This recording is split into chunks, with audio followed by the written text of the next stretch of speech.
can't hear you, Judge. I can't hear you. You can't hear you? Well, Mr. Bergman, if you want to move up closer, let's see if that works. And if it doesn't work, I'll go down there. I'll move away.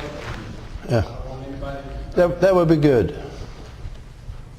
But why don't you move up here, the council table? I'm really here just as a spectator today. I beg your pardon? I'm just here as a spectator. I just couldn't hear. Well, you filed a motion, Mr. Bergman, and I've known you, you know, we've been involved, you and I, and with balls for years now, so I know who you are. And your motion, apparently this is your, one of these motions is yours. You want the court to do something? Yes, let me give you something. Yeah, let me give you something to the bailiff here. If you would have him get it.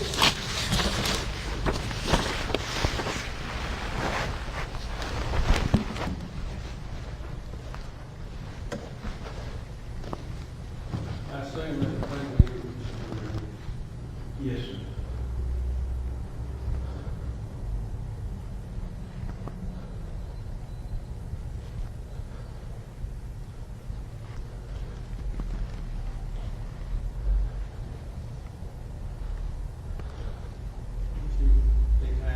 Do you already have a copy of it? Yeah, I have a copy. Okay. Mr. Fleming, I don't know if you have, but I don't look at anything that both sides doesn't know that I've looked at.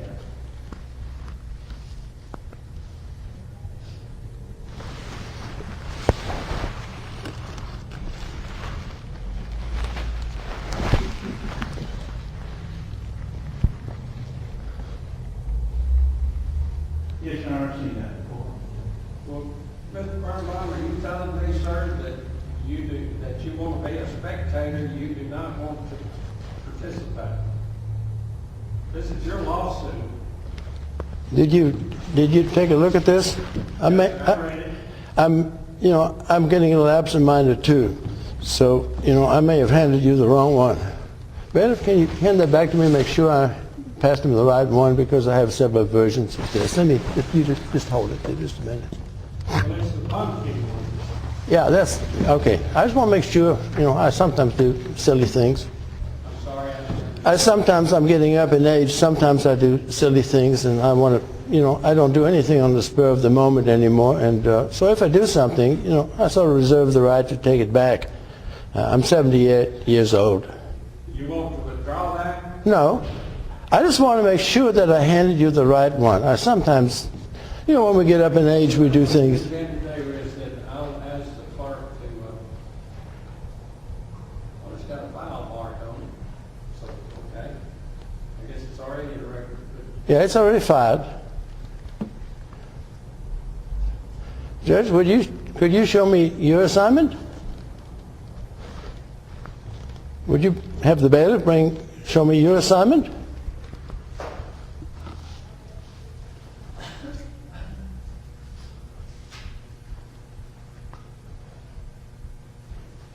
And after we looked at this, then we can decide who's going to come, whether you're going to come here or I'm going to come up there.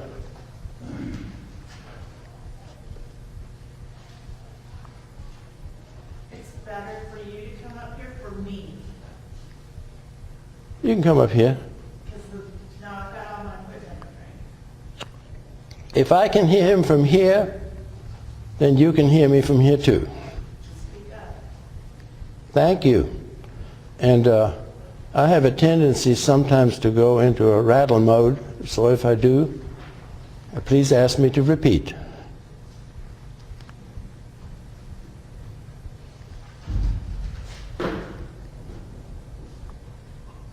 There's a big pause in here.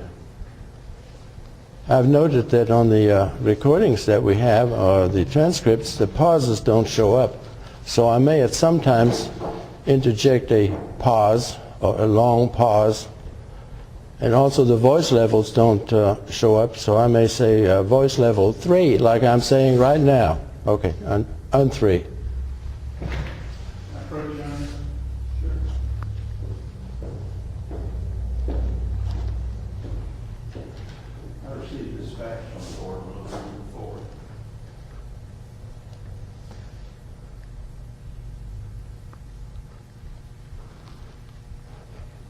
Judge, I object to proceedings, voice level 4.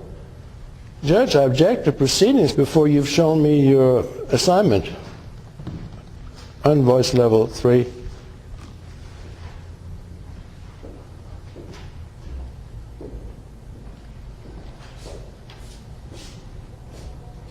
Just for the record, that was Mr. Fleming going up to the judge before my comment to see the assignment.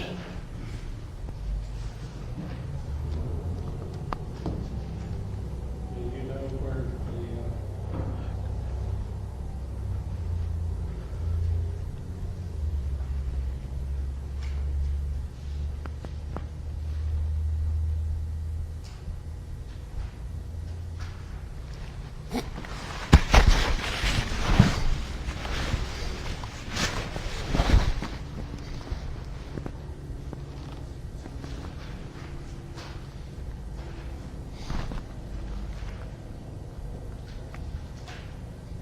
Long pause here.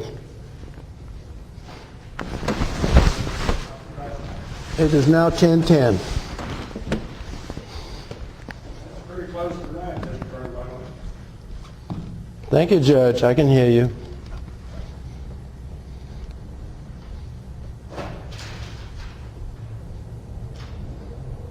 Mr. Fleming, I notice you've got one that's got a seal on it, so we might need to trade and that one will be given to the clerk.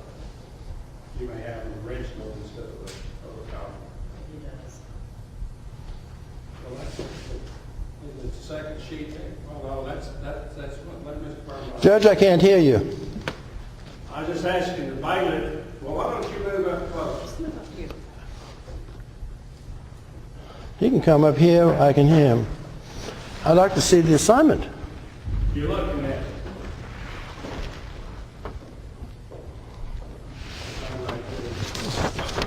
Thank you, Judge, for coming up here. I beg your pardon? Thank you for coming by here. Coming by where? Here, can you see me? Oh, you're just passing by. No, sir, you say you're hard of hearing. I've asked you to move from the front pew up here to the council table, and I'll sit at the council table so you and I can hear each other. I don't want you to miss a single thing, Mr. Birnbaum. Judge, this is just a piece of paper, just like the one that I've got. Okay? And we can talk about this one right here. Fine.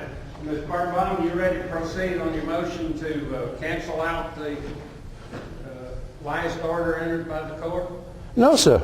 All right, the motion's denied. No. The reason is you have not shown me your assignment. That is not valid. That's just a fucking piece of paper. I understand that you think a piece of paper is not a valid one. Thank you. Judge, Don't talk. Judge, don't talk to me here. I have a First Amendment right on this, Judge.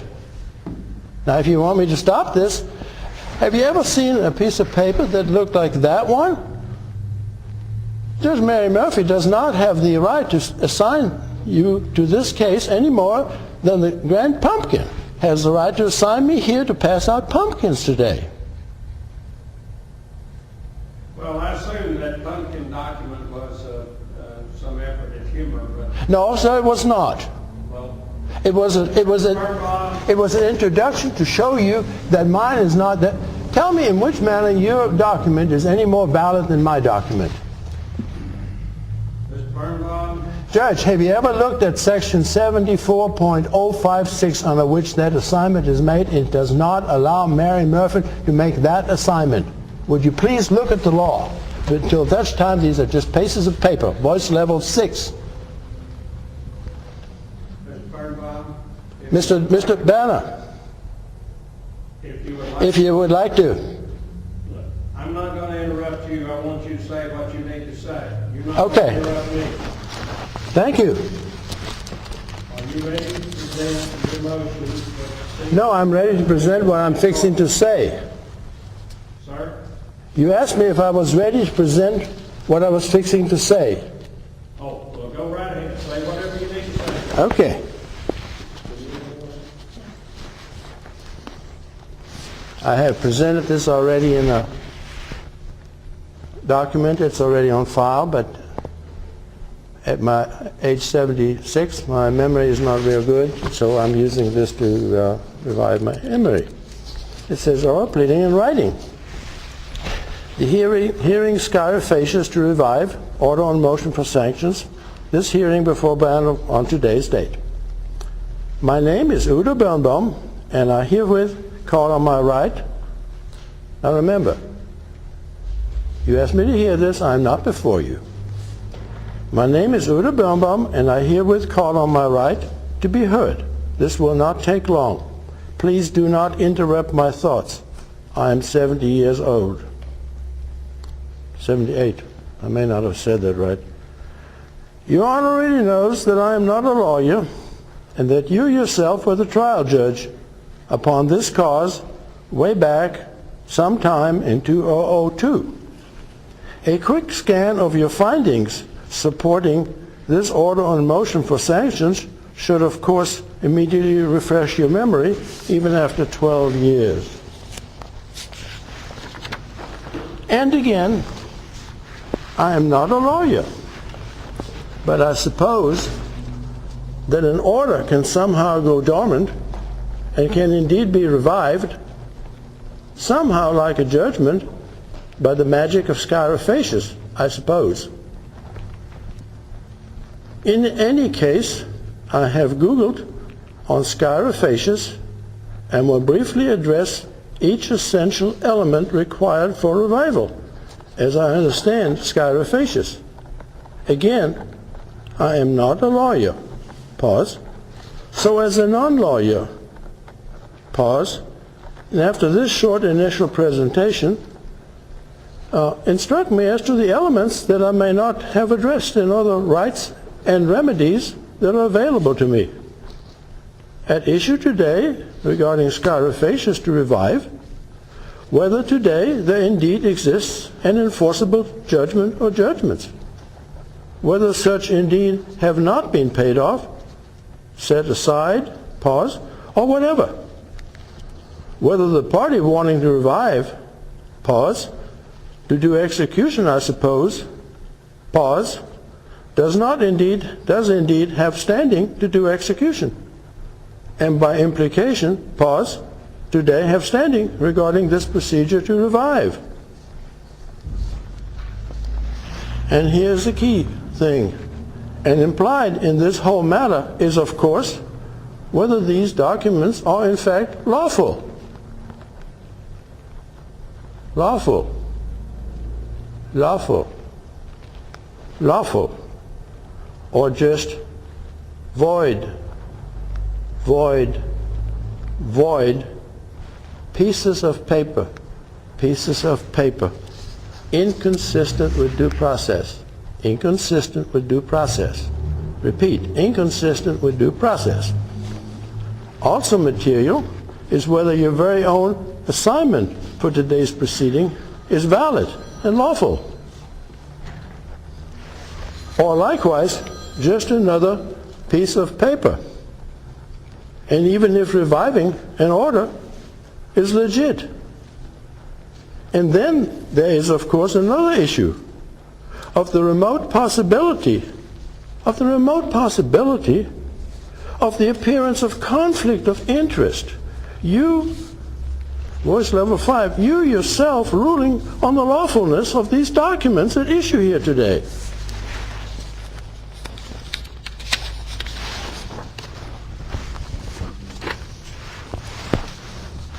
Close to $1 million with interest because of you having been the very author of these documents. Anyhow, please hold any questions just a little longer, and I will finish shortly. And we can then go into an exchange mode upon these concepts. So to continue my introduction, the first judgment was a jury case, as you remember.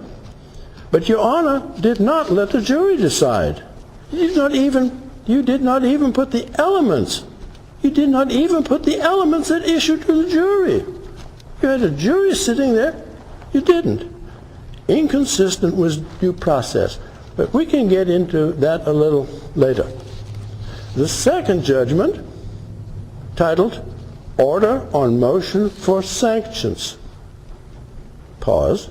The sanctions movement had no standing to bring such motions.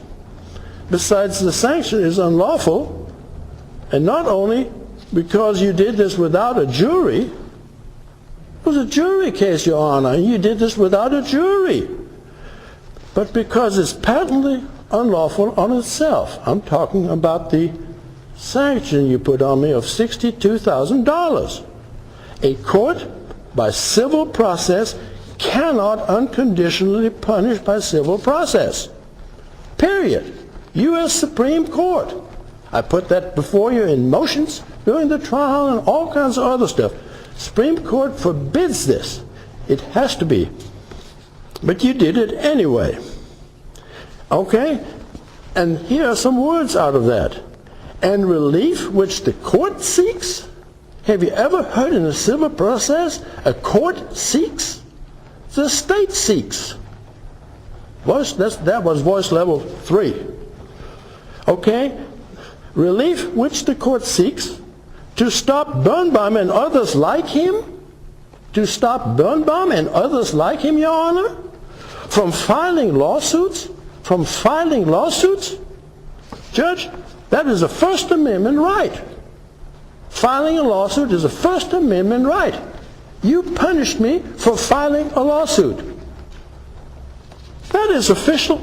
That is abuse of official capacity. Abuse of official capacity and official oppression per se. You cannot punish for filing a lawsuit.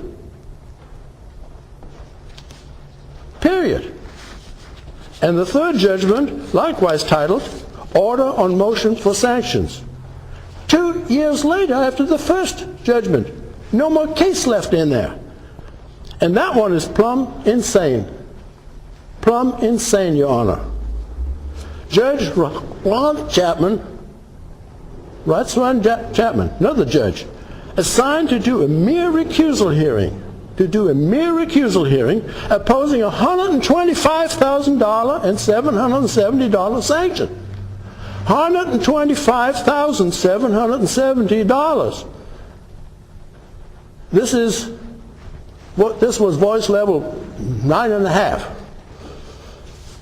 And as he found, as a matter of law, Judge Ron Chapman found as a matter of law a delusional belief held only inside the mind of Birnbaum.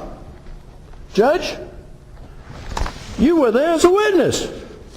Judge, plumb insane. And you were a witness at that hearing, and you did nothing. Voice level 8, nothing to protect me from a judge gone plumb bonkers.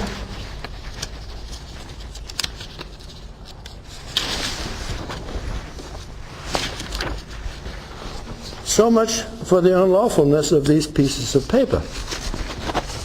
Let me next reflect on the lawfulness of Your Honor being here today. And herewith I present my little piece of paper, you already had it, of assignment to me, Uta Birnbaum, to sit on your perch to pass out pumpkins. Forgive me, Your Honor, but sometimes reductio ad absurdum. Reductio ad absurdum. That's Latin for reduction to absurdity. Is the only means to get the attention. Just as a 2x4 across the head is the only means to get the attention of a stubborn mule. Here we have the original from the presiding pumpkin on the first pumpkin administrative region, assigning me to pass out pumpkins from your perch. You might want to rule my assignment as insane or not relevant or not material. Not so. As we said in the preliminaries, your assignment for today is no less ridiculous than my assignment by the presiding pumpkin. Go look very carefully at your assignment. Texas Government Code 74.056 does not permit Mary Murphy to make such assignment. Let me quote Government Code 74. A presiding judge from time to time shall assign the judges of the administrative region to hold special or regular terms of court in any county of the administrative region there are two, to try cases, and to dispose of accumulated businesses, which implies as requested by the court. I'm going to ask a hypothetical question, let me not ask that question right now. Just like Section 74.56 does not allow the presiding pumpkin to make an assignment to hand out pumpkins. But I have a huge moral difference in my assignment. I am not trying to follow through in 2014 on unlawful punishment as you punished me in 2002. All inconsistent with due process. Your Honor, may I strongly urge you to undo the wrong you did upon me in 2002 and cease and desist from doing another wrong here on me today. So, in closing, let me add one more thing. And you can answer that. It allows, 74.056 allows the assignment to try cases, and for accumulated business, I'm going to ask you, after I'm through, which one you assigned for, to try cases or accumulated business. So, in closing, if thou wouldst kindly descend off thine throne, so may I peaceably hand out my pumpkins. Provided with this pleading for your careful scrutiny regarding conformance with Section 70.046 are copies of thy and my assignments, both for October 30, as well as one assigning to dispose of accumulated business as requested by the court. I have these documents, and with this I close. And I'm not before you until you show me your assignment as to how it conforms to Section 74.056. Your Honor, you're next.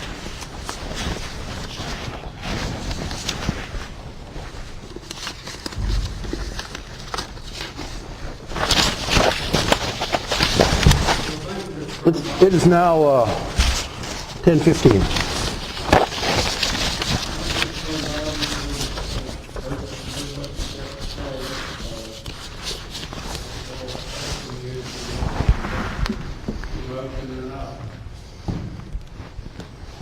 Judge, I've said my thing. If thou would get off thy perch and postpone this to some other time and get somebody legal assigned in here. I'm not before you. Thank you very much, Mr. Birnbaum. If you choose not to present your motion, then the motion is denied. Mr. Westfield, you've got a motion before the court. Instant, Mr. Birnbaum, are you now able to hear me okay? Can you say a little louder?